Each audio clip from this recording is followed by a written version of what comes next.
Hello વિદ્યાર્થી મિત્રો, આજે આપણે પાઠ 4 કર્મયોગી લાલ બહાદુર શાસ્ત્રીનો એક વિડીયો જોઈ ગયા, જેની અંદર લાલ બહાદુર શાસ્ત્રી કેવી રીતે એક સામાન્ય ઘરમાંથી ખૂબ મહેનત ઉપર વિશ્વાસ રાખી અને રાષ્ટ્રપ્રેમને દિલમાં રાખી અને લોકોના લાડીલા બન્યા.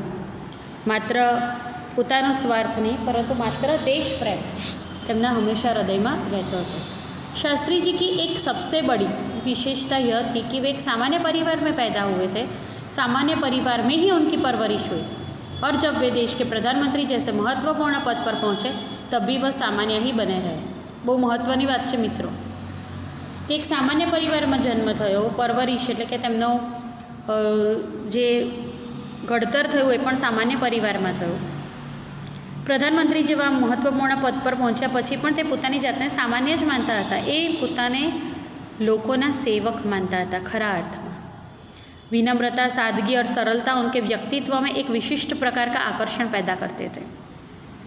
विनम्रता, सादगी और सरलता તેમના વ્યક્તિત્વનું એક વિશિષ્ટ આકર્ષણ હતું.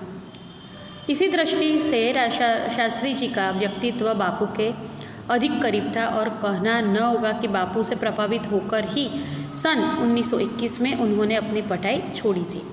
1921 में તે ગાંધીજીના થી પ્રભાવિત થઈ અને પોતાનું ભણવાનું છોડી દીધું.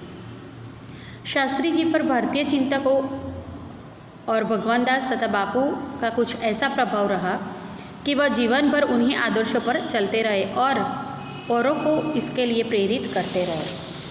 એ એમનો પ્રભાવ એટલો બધો હતો કે જીવનભર તે ગાંધીજી, ભારતીય ચિંતક ડૉક્ટર ભગવાનદાસ, ભારતીય ચિંતકો ડૉક્ટર ભગવાનદાસ અને ગાંધીજી, તેમનો પ્રભાવ, તેમના વિચારોનો પ્રભાવ તેમના પર જીવનભર રહ્યો. शास्त्री जी के जीवन में,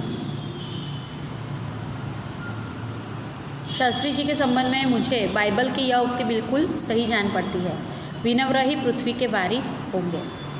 વિનમ્રતા હંમેશા મિત્રો, જ્યારે વૃક્ષ મોટું થાય છે, એના પર ફળ બેસે છે, ત્યારે તે નમે છે, અક્કડ નથી રહેતું.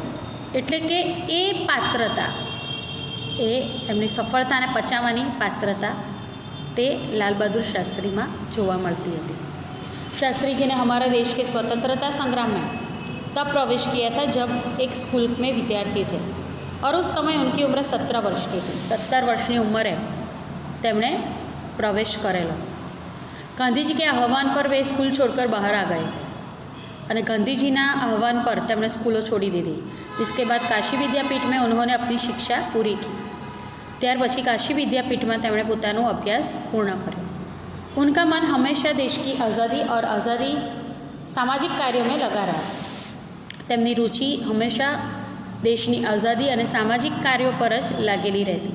परिणाम यह हुआ कि सन 1926 में वे लोक सेवा मंडल में शामिल हुए, जिसके वे जीवन भर सदस्य रहे.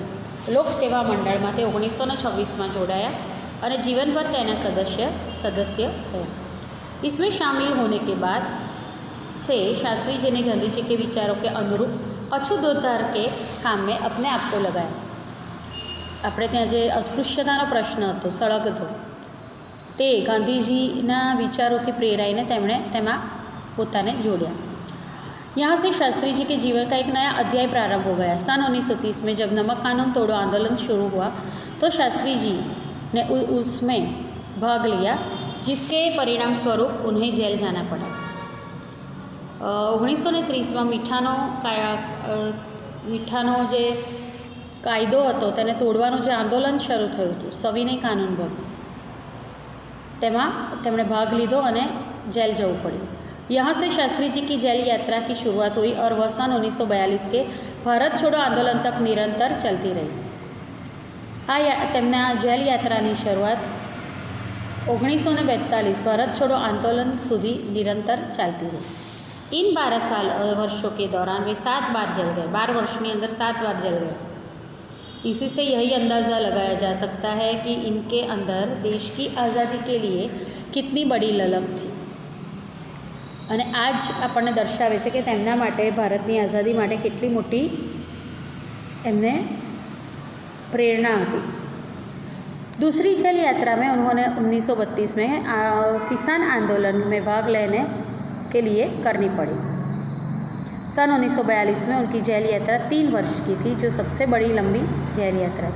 1942 में भारतना प्रथम हरोळना दरेक नेताने पकड़ी लेवामां आवेला અને જેમાં लाल बहादुर शास्त्री ने पण पकड़ी लेवामां आवेला। इस दौरान शास्त्री जी जहाँ एक और गांधी जी द्वारा बताए गए रचनात्मक कार्यों में लगे हुए थे, वहीं दूसरी ओर पदाधिकारी के रूप में जन सेवा के कार्यों में भी लगे रहे। सन 1935 में वे संयुक्त प्रांतीय कांग्रेस कमेटी के सचिव बनाए गए। इस पद पर वे 1938 तक रहे। किसानों के प्रति उनके मन में विशेष लगाव था, इसलिए उनको सन 1936 में किसानों की दशा का अध्ययन करने वाली एक कमेटी का अध्यक्ष बनाया गया। पूरी लगन के साथ काम करके उन्होंने अपने रिपोर्ट प्रस्तुत की, जिसमें जमींदारी उन्मूलन पर विशेष जोर दिया।